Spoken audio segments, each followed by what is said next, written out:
सबसे टारगेट अगर ओबीसी कुछ करता है, आज भी ओबीसी अगर टारगेट कुछ ओबीसी, तो वो पुलिस की बहाली को करता है। यानी आप उन 10 में से 8 बेटों का सपना को एकदम एक झटके में चकनाचूर कर दिए। मैं अपनी बात करूं, मैं भी तैयारी करता था, इसी कारण हम छट गए। The religion of cricket Sachin is God. Army का दौड़ में गए थे, गरिया के बाहर कर दिया घोषणा के लिए। इस राज्य में की बात करें या ये देश की बात करें, अगर कोई घंटे की तरह पीटा जाएगा तो ओबीसी वर्ग है, वो ना घर का है ना घाट का है। बीजेपी में झारखंडी नेताओं का औकात नहीं है, साफ शब्दों में कहूंगा। लेकिन आज अगर कोई प्रतिपक्ष का नेता बना है, प्रतिपक्ष का सचेतक बना है, तो माने या ना माने, गाली दे चाहे आलोचना करे, टाइगर जयराम महतो के कारण बना है, डंके की चोट पे कहते हैं। तो ये कद बनाए हैं, बीजेपी के नेता ने स्वीकार किया, बकायदा विधायक ने स्वीकार किया है। जब शेर अपनी चाल चलेगा, जब वो कदम रखेगा और वहां से जब एक धमाका होगा, सबसे पहले देव महतो के कानों तक ही जाएगी। नमस्कार, जोहार। आज टाइगर जयराम महतो के गांव के जंगलों में हूं और ये आप देख रहे हैं कि इनके सहयोगी साथी लोग सबको हैं और आज इनसे रूबरू करवा रहे हैं। 45 दिनों का बेड रेस्ट लिए थे, काफी दिनों से बीमार थे और अभी तक अपना बीमारी जाहिर भी नहीं किए हैं टाइगर जयराम महतो। बस सभाओं से, आंदोलनों से दूर थे। अब फिर से लग रही है कि मैदान में उतर रहे हैं। झारखंड की जन आंदोलन और तमाम मुद्दों को लेकर मुखर रूप पर लगता है कि फिर से आने वाले अपने सहयोगी से बड़ी बैठक रखे थे। आज इनसे जानने का प्रयास करेंगे आज की बैठक, साथ ही साथ आगे क्या करने वाले हैं, नया धमाका जमीन पर। और आपके सोशल मीडिया में बहुत सारे इसे बोला जा रहा है कि बहुत सारे फोटो आ रही है और इसमें बोल रहा है कि घायल शेर, घायल टाइगर आज जब आता है तो अंदाज कुछ अलग ही होता है। नहीं, आज जैसे हम लोग ये आग तापने के क्रम में थोड़ा सा कुछ साथी हैं, उनके लिए गिरिडीह से आए हुए थे, उन्हीं के साथ बैठे। ऐसा कोई बैठक जैसा विशेष कुछ नहीं था। और जहां तक वापसी का सवाल है, तो अभी भी पूरी तरह से स्वस्थ अपने आप को नहीं कह सकते हैं, लेकिन मेरा मानना है कि अब नियति ने हम लोगों को चुना है आंदोलन के लिए, नियति ने हमें चुना इस राज्य के ज्वलंत मुद्दों पर आवाज उठाने के लिए। तो अब मुझे लगता है कि नए साल का जो पहला तारीख होगा, उसके साथ हम लोग फिर से मैदान में दिखेंगे और फिर से जो हमारी नीतियां हैं, जो सरकार बना रही हैं, उन पर लगातार हम लोग ताबड़तोड़ हम लोग करेंगे। अगर गलत नीति होगी तो उसका पुरजोर विरोध करेंगे। तो कुल मिलाकर आंदोलन की फिर से पृष्ठभूमि तैयार की जा रही है और नए साल में 2024 का शंखनाद जब होगा, तो मुझे उम्मीद है कि हम लोग इस राज्य को एक बेहतर दिशा और दशा दे कैसे सकते हैं, उस पर चर्चा परिचर्चा करते हुए आगे बढ़ने का काम करेंगे। तमाम पार्टियां जब बैठकें करती है या प्रेस वार्ता करती है, तो कहीं पर मीटिंग हॉल होती है या फिर प्रेस वार्ता के लिए बहुत सारे कॉन्फ्रेंस हॉल होते हैं, कहीं ऐसा प्लेस होता है। लेकिन आप खुले मैदान में मीडिया लोगों को भी आमंत्रण कर देते हैं, ठंडे के मौसम में अपने साथियों को भी खुले मैदान में जंगलों के बीच बुलाते हैं। इनकी क्या उद्देश्य आपकी रहती है? अलग जगह अलग देखिए, इसका बिल्कुल ये आपका मेरे तो चाची का एक बहुत ही अति प्राचीन पहाड़ है और इसकी अपनी विशेषता है। और अभी शायद ठंडा का दिन भी है, जिसे दिसंबर महीना कहते हैं। और हम लोगों ने पढ़ा है December and January is the coolest month of the year, sorry are the 2 महीना का नाम है। तो इसका मतलब है कि हम इस एरिया में इनको इसलिए बुलाएं ताकि मैं अपने आप अपने सबसे पहले अपने शरीर की परीक्षा ले रहा हूँ, क्योंकि मेरा मानना है कि जिस प्रकार मेरा स्वास्थ्य रहता है कि क्या मैं आने वाले जो चुनौतियां होंगी वो मेरा शरीर झेल पाएगा कि नहीं। क्योंकि ये शीतलहरी का टाइम है। जेन्युइन अभी कोई भी लीडर अगर अपना इंटरव्यू देता तो जाहिर सी बात है दिन में देता, या अगर रात को भी देता तो किसी बंद कमरे में देता। लेकिन ये पीछे पहाड़ है, ऊपर खुला आसमान है और चारों तरफ पेड़ पौधे हैं। यानी मैंने एक ऐसे टेम्परेचर को चुना है जहां पारा माइनस में जा रहा है या फिर पारा काफी कम है, यानी ठंडा के दिन में मैंने ठंडी जगह को चुना है। पहाड़ अनुमान ठंडा होता है। तो इस हिसाब से मैं अपने शरीर का भी मैं आकलन कर रहा हूँ कि क्या मेरा शरीर आगे के आंदोलन के लिए तैयार है कि नहीं। मेरा दिल और मेरा दिमाग तैयार है, लेकिन क्या मेरा फिजिकल स्ट्रेंथ तैयार है कि नहीं। तो इसीलिए मैंने मीडिया बंधुओं को भी मैंने आज पहाड़ पे ही बुलाया है और जानबूझकर रात को ही बुलाया है कि आज इस इंटरव्यू के माध्यम से मैं अपने आप को भी परखना है। क्योंकि मेरा मानना है, अब मेरी नियति तय है, मेरी नियति तय है कि हम बीमार नहीं हो सकते। किसी दिन हम मर सकते हैं, ये खबर आपको कानों कान मिल जाएगी कि टाइगर आज नहीं रहा, लेकिन बीमार हो जाएंगे ये हमको भी बड़ा दुख लगता है। लेकिन चूंकि डॉक्टर का गाइडलाइन है, कुछ शारीरिक समस्याएं होती हैं और समस्याएं बहुत गहरी हैं और गंभीर हैं। क्योंकि हम साउथ इंडिया से भी इलाज करा के आए हैं, आपके कलकत्ता में भी हमारा इलाज कुछ दिन चला, तो कुल मिलाकर काफी गंभीर समस्याएं हैं। लेकिन आज मैं अब लगता है मुझे कि अपने शरीर को जो प्राकृतिक बनावट है मेरा, मैं प्राकृतिक क्षेत्र में बैठा हूँ और मैं यहाँ से अपने आप को एक संदेश भी दूंगा और अपने शरीर को एक चुनौती भी दूंगा कि अगले रणनीतियों के लिए, अगले आंदोलनों के लिए, कार्यक्रमों के लिए मैं किस प्रकार से तैयार हूँ। अभी पुलिस बहाली हुआ है जिसमें ओबीसी आरक्षण 0 कर दिया है, इस पे आपका क्या? हाँ, इस पर मैं स्पष्ट करना चाहूंगा, चूंकि मेरी एक विचारधारा है कि जब कोई इंसान, और शुरू से मैं इस विचारधारा के पक्षधर हूँ, कि कोई इंसान यदि अपने हिस्से की रोटी को खाता है तो उसे हम प्रकृति कहते हैं कि इसका स्वभाव प्राकृतिक है। कोई इंसान अगर बहुत दिल वाला है, उसे लगता है कि नहीं अपने हिस्से की रोटी भी किसी को दान करते हैं, तो उसे संस्कृति कहते हैं, अरे वो इंसान बहुत अच्छा है, उसकी संस्कृति सुंदर है। लेकिन कोई इंसान अगर किसी के हिस्से की रोटी को छीन के खाए, उसे विकृति कहते हैं। और मेरा मानना है प्रकृति का स्वभाव हो, ना मुझे संस्कृति दिखानी, अपना हिस्से का दान करके भूखे नहीं रहना है। प्रकृति यानी अपने अपने की हिस्सी रोटी खानी चाहिए। तो अगर ओबीसी, जो कि अगर झारखंड की बात करें, तो जब भी झारखंड की बात आती है, जहन में पहला शब्द आदिवासी का आता है। आना भी चाहिए, हम सम्मान रखते हैं कि एक ऐसा समाज है जिसने सदियों तक उत्पीड़न झेला है। लेकिन एक सबसे बड़ा वर्ग अगर राज्य का है तो पिछड़ा वर्ग आता है, जिसकी आबादी इस राज्य में 54% है। आज मैं स्पष्ट करना चाहूंगा, चूंकि आदिवासी वर्ग, चूंकि भारत राज्य को आदिवासी राज्य के रूप में जाना जाता है, अतः कोई भी नियम कानून उनके खिलाफ नहीं जाएगा। अगर आप अनुसूचित जाति एससी वर्ग की बात करेंगे, तो चूंकि संवैधानिक शक्तियों के तहत वे भी लगभग सुरक्षित रहेंगे। और जहां तक ईडब्ल्यूएस अथवा जनरल कैटेगरी की बात करेंगे, तो कहीं ना कहीं उनकी पहुंच है, वे लोग भी सुरक्षित रहेंगे। बाकी मैं, स्थिति सबकी खराब है या फिर सबकी थोड़ी थोड़ी अच्छी है, लेकिन ओवरऑल और देखा जाए तो सभी वर्गों का कुछ ना कुछ स्थिति है कि उनको कोई ना कोई आके बचाएगा। जैसे अगर आप आदिवासियों के लिए बहुत सारे कानून बने हैं, होना भी चाहिए। उत्पीड़क समाज रहा है, वो हमेशा उत्पीड़न को झेला है उन्होंने। अब दलित वर्ग की बात करें, उन्होंने भी उत्पीड़न को झेला है, लेकिन कोई ना कोई चीजें हैं, शक्तियां हैं जो उनको आकर बचाव कर लेती है। इस राज्य की बात करें या ये देश की बात करें, अगर कोई घंटे की तरह पीटा जाएगा तो ओबीसी वर्ग है, वो ना घर का है ना घाट का है, लेकिन ओबीसी को बचाने वाला कोई नहीं है, उसी का दशा है। और ये में दुर्भाग्य है, ये बहुत ही दुर्भाग्य की बात है कि जिस समाज का 54% आबादी इस राज्य में है, अगर उस समाज को नग्न कर दिया जाए, शून्य कर दिया जाए, तो मुझे लगता है उनके संवैधानिक अधिकारों का गला घोटना ही नहीं, गला को रेत कर काट लेने के बराबर है। शून्य तो होना ही नहीं चाहिए। मैं आपको पूरे दावे और विश्वास के साथ कहता हूं, क्योंकि ये तोपचाची क्षेत्र है, आप पूरे तोपचाची का सर्वे कीजिए। मैं उतना लंबा लंबा कहने की आदि नहीं हूं। आप अब मीडिया बंधु लोग हैं, ये रात्रि का समय, चलिए मैं अपने घर में आपको सुलाता हूं। आप सुबह उठ जाइए तोपचाची में 28 पंचायत, 117 गांव है, और कुल मिलाकर गली मोहल्ला टोटल मिलाकर लगभग 250 गांव है। अगर आपके पास समय है और सामर्थ्य है, आप 250 गांव के 250 ग्राउंड का सर्वे कीजिए। 10 दौड़ने वालों में 8 ओबीसी का बेटा है। और सबसे टारगेट अगर ओबीसी कुछ करता है, आज भी ओबीसी अगर टारगेट कुछ ओबीसी, तो वो पुलिस की बहाली को करता है। यानी आप उन 10 में से 8 बेटों का सपना को एकदम एक झटके में चकनाचूर कर दिए। मैं चाहता सभी, मैं किसी वर्ग से कोई अगर अपने हिस्से की रोटी खा रहा है, मुझे किसी आपत्ति नहीं है। एसटी वर्ग को उसका हिस्सा मिले, एससी वर्ग को मिले, जनरल कैटेगरी भी खुशहाल रहे, लेकिन ओबीसी वर्ग को अगर इस तरह मैंने उसके गर्दन को काटकर कोई अगर सरकार आगे बढ़ेगी तो ये दुर्भाग्यपूर्ण है। आप सर्वे कर ले। मैं चाहूंगा, माननीय मुख्यमंत्री को कहूंगा, उनके मंत्रिमंडल को कहूंगा, वो किसी भी गांव में, कोयलांचल की, मैं कोयलांचल की बात कर रहा हूं, धनबाद बोकारो, गिरिडीह बोकारो, ये जो जामताड़ा का क्षेत्र है, आप किसी भी गांव में जाएं, क्योंकि तोपचाची है, 250 गांव यहाँ कुल मिलाकर होंगे, रेवेन्यू गैर रेवेन्यू मिलाकर, उन 250 गांवों में 250 फुटबॉल के मैदान होंगे, जहां सुबह 7 से 8 बजे सैकड़ों की संख्या में, एक ग्राउंड में सैकड़ों की संख्या में लड़के दौड़ने के लिए जाते हैं। उनमें 10 में से 8 बच्चा ओबीसी वर्ग का होगा। हाँ, लगभग आप 45 दिनों तक डॉक्टर ने आपको रेस्ट लेने को कहा है। जिस तरह से टाइगर प्रत्येक सभाओं में दहाड़ते थे, दहाड़ने वाला टाइगर 45 दिनों तक शांत कैसे रहे? क्या दिनचर्या था उस दौरान आपका? देखिए, दिनचर्या अभी है कि वॉइस रेस्ट कहा गया है। दुर्गापुर के डॉक्टर ने भी वॉइस रेस्ट कहा, दक्षिण भारत में जिनसे मिले उन्होंने भी वॉइस रेस्ट कहा, धनबाद में जितने डॉक्टर से मिले उन्होंने वॉइस रेस्ट कहा, यानी बोलना नहीं। अब बताइए, यार टाइगर दहाड़ेगा नहीं तो जिंदा कैसे रहेगा?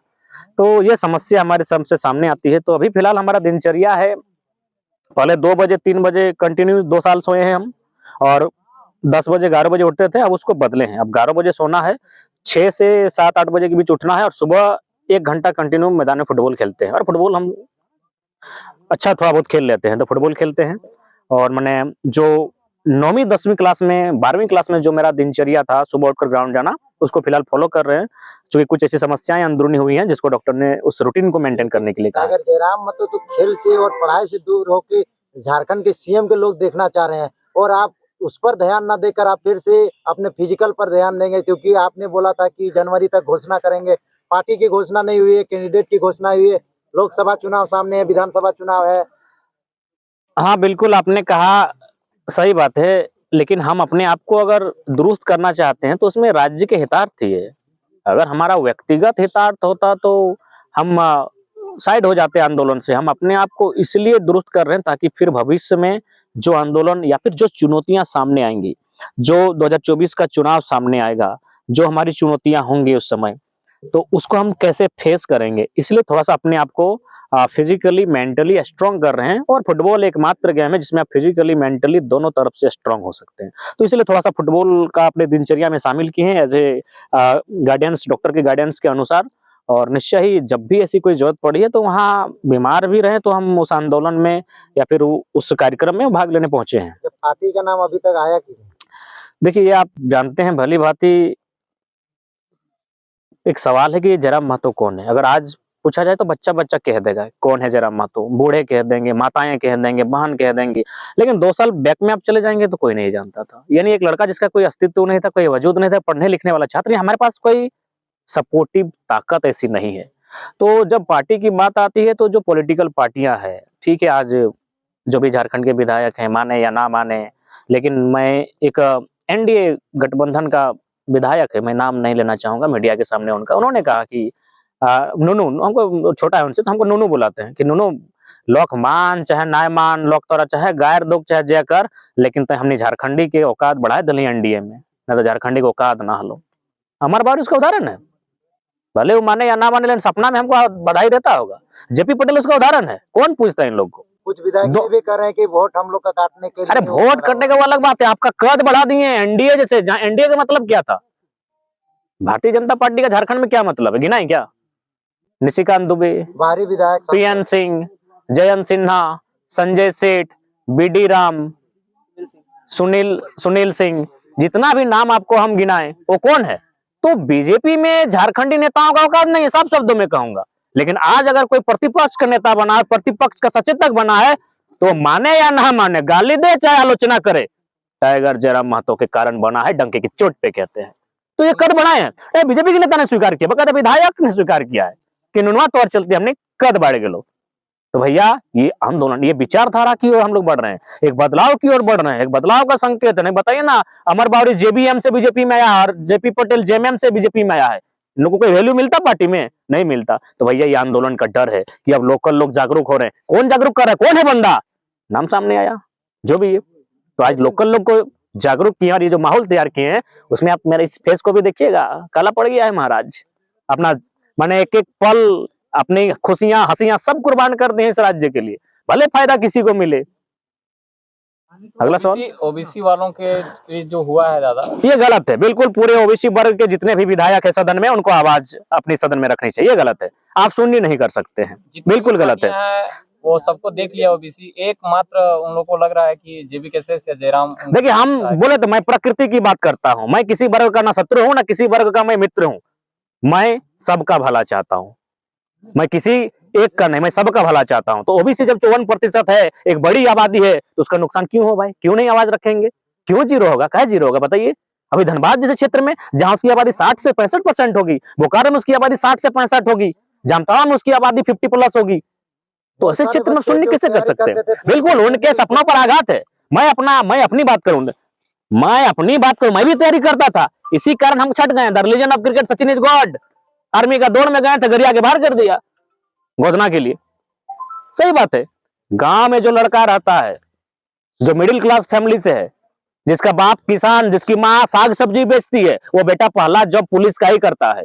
अच्छा, टाइगर जयराम महतो, आपकी जो पार्टी की जिस तरह से आप चुनाव की वो बात कर रहे हैं, कमेटी विस्तार आपके अलग अलग जिलों में हो रही है, कितना तक सफल हुआ है? देखिए, काफी हद तक सफल है, बेहतर तरीके से हम लोग काम कर रहे हैं। और आप तो देखबे किए कि रामगढ़ में, चाहे बड़का गांव में, बरी में, हमारी अनुपस्थिति में हमारे साथियों ने आंदोलन को सफल बनाया, मुआवजा दिलाने काम किया।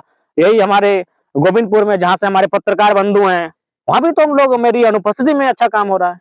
अच्छा, ये आरोप लग रहा है 1932 दादा, 1932 फिर से बिना संशोधन के पारित कर दिया, क्या मतलब है सिर्फ? देखिए, एक बात कहें, सबसे पहली बात है कि राज्य की जनता जब तक जागरूक नहीं होगी, उन्हें सबसे पहले भारतीय जनता पार्टी को भी चोट देना होगा, जेएमएम को तो देना ही देना होगा। लेकिन चूंकि केंद्र की सरकार देखिए, सबसे पहले आपको लॉजिकली समझना होगा, लेकिन मैं बोलता हूँ इन्हें बोल दीजिए कि पाकिस्तान का टमाटर का रेट बढ़ गया है, ये खुश हो जाएगा। क्यों खुश होना भाई? वहाँ गरीब दलित लोग वहाँ भी रहते होंगे। आप पाकिस्तान में फैली हुई आतंकवाद का विरोध कर सकते हैं, लेकिन आप इस बात से खुश हो जाएंगे कि वहाँ का टमाटर का रेट बढ़ गया है, गरीब लोग मर रहा है, तो कहीं ना कहीं आप में मानवता का ये संदेश नहीं है। तो यहाँ के लोग सुनना पसंद क्या है? आप अगर बीजेपी की बात करें, वो जानती है कि जो झारखंडी वोटर्स हैं उनमें झारखंडियत की भावना है, वो जल जमीन जंगल को लेकर फिर से आवाज बुलंद करेगी। तब क्या करेगी? वो यूपी और बिहार के जो कोर वोटर स्पष्ट शब्दों में चाहेंगे, उनको वो स्थापित करना चाहेगी। यूपी बिहार का जो क्षेत्र है, वहां से जो भी वोटर यहाँ माने अतिक्रमण के रूप में आए हैं, या फिर जो माने अन्य बंगाल से आए हैं, बांग्लादेश से चलकर आए हैं, तो जो वोटर हमारे नहीं है उनको स्थापित करेगी। और मैक्सिमम उनका वही टारगेट आता है कि झारखंड में जल जमीन जंगल की बात होती है, ये जानती है कि कोई भी ये जो झारखंड के लोग हैं क्षेत्रीय पार्टियों के साथ चले जाएंगे। तो इसीलिए जो भी सेंट्रल पार्टियां, चाहे बीजेपी रहे, कांग्रेस रहे, वो कभी यहाँ नहीं चाहेगी कि यहाँ की स्थानीय नीति परिभाषित हो। स्थानीय नीति इसलिए परिभाषित ना हो, क्या होगा उससे?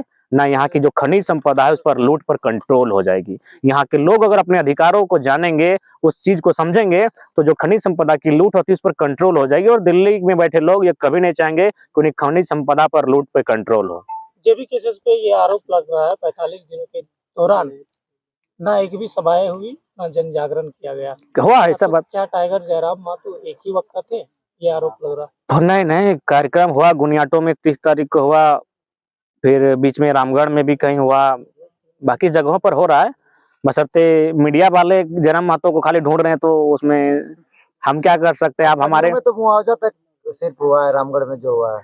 नहीं, सभा भी हुई एक आध, तो आप लोग सभा बड़ा सभा नहीं। अच्छा ठीक है, बड़ा आगामी अब तो आप बोल रहे हैं कि अब हम मार्केट में लॉन्च हो रहे हैं और जमीन में अब फिर से पुराने अंदाज में आएंगे, तो कहाँ से शुरुआत कर रहे हैं और कहाँ कहाँ आपका पेंडिंग अभी लिस्ट जारी हो चुकी है? देखिए, जो कार्यक्रम अधूरे थे उनको पूरा करना है, और उसके बाद हमारा जो कार्यक्रम होगा लोकसभा के मद्देनजर, जहां जहां हम लोग मजबूत स्थिति में है, जहां जहां हम लोग प्रत्याशी देंगे, वहां 2-3 प्रखंडों को मिलाकर सम्मेलन करेंगे। वहां पर हमारी उपस्थिति होगी और घायल शेर की गर्जना भी होगी। आपके चाहने वाले जितने भी हैं झारखंड में, बाहर भी है, झारखंड से बाहर प्रवासी मजदूर है, बहुत कुछ जानना चाहते हैं इस 45 दिनों के दौरान टाइगर जयराम मातो को हुआ क्या था? देखिए, शारीरिक काफी इंटरनल बीमारियां हैं, अभी भी हैं, वो खत्म नहीं हुई हैं, दवा चल रहा है। कुछ सांस संबंधित, कुछ गला, कुछ चेस्ट, कुछ लंग्स इत्यादि में कुछ कुछ समस्याएं थी, और हम चाहेंगे कि बीमारियों के बारे में ना सुने तो ही ठीक है। और जो हमारी आवाज है नेचुरल है। अगर हम अंतिम सैया पर भी बैठेंगे और आप मेरा इंटरव्यू मांगेंगे, तो इसी वॉल्यूम के साथ आपको इंटरव्यू देंगे। बहुत सारे लोग अभी भी बोलते हैं कि इन लोग तो एक नए चेंगड़ा लड़के हैं, पैसे नहीं है, लोगों का पकड़ अभी तक मजबूत नहीं है, अभी तक गांव गांव में झंडा नहीं पहुंचा है, इन लोग चुनाव जितना मुश्किल है। देखिए, सबसे पहली बात है, जो आज के बच्चे हैं वही कल के बाप हैं। डायरेक्ट कोई बाप पैदा नहीं होता है। तो उन लोगों से कहिए, उनसे विनम्र प्रार्थना है, जब तक आप लोग सोच को नहीं बदलिएगा तब तक राज्य नहीं बदलेगा। अगर आप लोग ऐसी सोच रखेंगे तो फिर वही होगा, फैक्ट्री आपकी जमीनों पर, सूरत में, गुजरात में, महाराष्ट्र में मजदूर होंगे आपके। चेंगड़ा ये मत देखिए, इन चेंगड़ा लोग के पास चुनौती सहने का जो क्षमता है उसको देखिए। और हम लोग बहुत सारी प्लानिंग करके रखे हैं कि कैसे झारखंड की जो समस्या है, विशेषकर जो भी पलायन हो रही है, जो बेरोजगारी दर कंटिन्यू बढ़ रहा है, उसके लिए हम लोग के पास बहुत ही धरातल पर उतारने के बहुत सारे आइडियाज हैं। मेरा सवाल का जवाब अभी तक पूर्ण नहीं हुआ, आपने पार्टी का नाम नहीं बताया। देखिए, पार्टी का नाम तो इसलिए नहीं बता पा रहे हैं क्योंकि उसके लिए हमने एक कमेटी तय की है, उस कमेटी को जिम्मा सौंपा है कि आप उस कार्य को देखें, तो उनकी ओर से अभी तक कोई पुख्ता रिपोर्ट हमारे पास आया नहीं है, तो इसलिए पार्टी का नाम बताने में हम असमर्थ हैं। जैसे ही नाम आएगा तो उसका नाम हम लोग आपको बता देंगे, और उम्मीद करते हैं कि उस पार्टी का नाम आपके नाम से होगा। आप कहते हैं हम छोटा सा नन्हा सा बालक हैं, पर बड़े बड़े नेताओं, बड़े बड़े विधायक, बड़े बड़े मंत्री का नींद हराम करके रखे हैं। एक सारठ के विधायक हैं, वो भी लगातार कह रहे हैं कि जयराम जी क्या करेंगे, 4-5 हजार वोट हमारा काट लेंगे, हम हार जाएंगे। तो बड़े बड़े नेताओं को आप चुनौती दे रहे हैं, आप बोलते हैं नन्हा सा बालक। देखिए, हट बहुत प्रकार का होता है, उसमें एक होता है बाल हट। अगर हम बालक हैं, और बाल हट एक गुण होता है। आप बचपन में गए होंगे जब कभी अपने माता या फिर मेला देखने, तो जो वस्तु आपको भा जाते थे उसके लिए आप सड़क पर सो जाते थे कि ये हमको खरीद के देना ही होगा। ये सबसे बड़ा अगर हट कोई है तो बाल हट है। हम बालक ही सही, लेकिन जब हट पे आ जाएंगे तो अच्छे-अच्छे लोगों का हट को पीछे छोड़वा देंगे। जिस तरह से 3 राज्य के रिजल्ट आने के बाद लगातार पूरे विरोधी जो हैं वो कहते हैं कि मोदी की गारंटी चल रहा है, और जिस तरह से झारखंड में देखा जाए तो जयराम जी का लहर चल रहा है, तो उसमें मोदी की गारंटी काम करेगा जयराम जी की लहर? देखिए, झारखंड एक अलग प्रदेश है। बाकी 3 प्रदेशों की तुलना आप झारखंड से नहीं कर सकते हैं। झारखंड की भौगोलिक दशा अलग है, झारखंड की सांस्कृतिक दशा अलग है, झारखंड के लोगों की चेतना अलग है, झारखंड के लोगों की समझ अलग है, झारखंड की ज़रूरत अलग है और झारखंड का नियम कानून अलग होना चाहिए। तो बीजेपी का जो तीनों राज्य में जो रिजल्ट आया उससे कितना प्रभाव डालेगी झारखंड में? देखिए, उसमें वो लोकसभा में फैक्टर कर सकती है, विधानसभा में फैक्टर नहीं कर सकती है। लोकसभा ही आप लोग चुनाव की तैयारी कर रहे हैं ना शुरू में? हाँ, तो तैयारी जब हम लोग कर रहे हैं तो फैक्टर करेगी। मैंने ये थोड़ी कहा कि उस फैक्टर को हम लोग सामना नहीं करेंगे, वो फैक्टर करेगी। तो उस फैक्टर को से पार पाने के लिए, उस फैक्टर का तोड़ लगाने के लिए हम लोग भी अपने जो स्ट्रेटजी है उसको तैयार कर रहे हैं कि उनका हमला, जो उनकी ओर से हमला होगा, उस अस्त्र का हम लोग किस अस्त्र के साथ उत्तर देंगे। लोकसभा की तैयारी आप कर रहे हैं, तो अब चूंकि आप स्वस्थ होकर भी आप आ चुके हैं, तो लोकसभा की तैयारी की रणनीति क्या रहेगा आपका? देखिए, चुनाव की रणनीति कभी पब्लिकली नहीं बताई जाती है। चुनाव की जो रणनीतियाँ होती हैं, उसे एक वार रूम में तैयार किया जाता है और वो वार रूम के मेंबर कौन है ये भी सार्वजनिक नहीं किया जाता है। जब उन रणनीतियों को इम्प्लीमेंट किया जाता है तब आपको स्वयं दिखने लगेगा। तो आप लोग धीरज रखिए माननीय पत्रकार बंधुओं, जब हम लोग इम्प्लीमेंट करेंगे, जब शेर अपनी चाल चलेगा, जब वो कदम रखेगा और वहां से जब एक धमाका होगा, सबसे पहले देव महतो के कानों तक ही जाएगी। बहुत बहुत धन्यवाद। अंतिम संदेश क्या दीजिएगा झारखंड के लोगों को स्वस्थ होने में? देखिए, संदेश तो यही देंगे कि दुआ कीजिएगा कि आपके हितार्थ के लिए, झारखंड के नवनिर्माण के लिए, जीर्णोद्धार के लिए हम लोग अपना सर्वस्व न्यौछावर कर दिए हैं। तो इसलिए दुआ दीजिएगा। आपकी दुआओं में काफ़ी शक्ति है और आपकी दुआ में इतनी शक्ति है कि आज 2 साल से 1000 सभाओं से ज़्यादा करने के बाद भी अगर वो शख्स उसी आवाज़ में बीमारी की अवस्था में अगर बोल पा रहा है, तो कहीं न कहीं आपकी दुआओं में शक्ति है, तो उनसे हम दुआ माँगते हैं। धन्यवाद। धन्यवाद।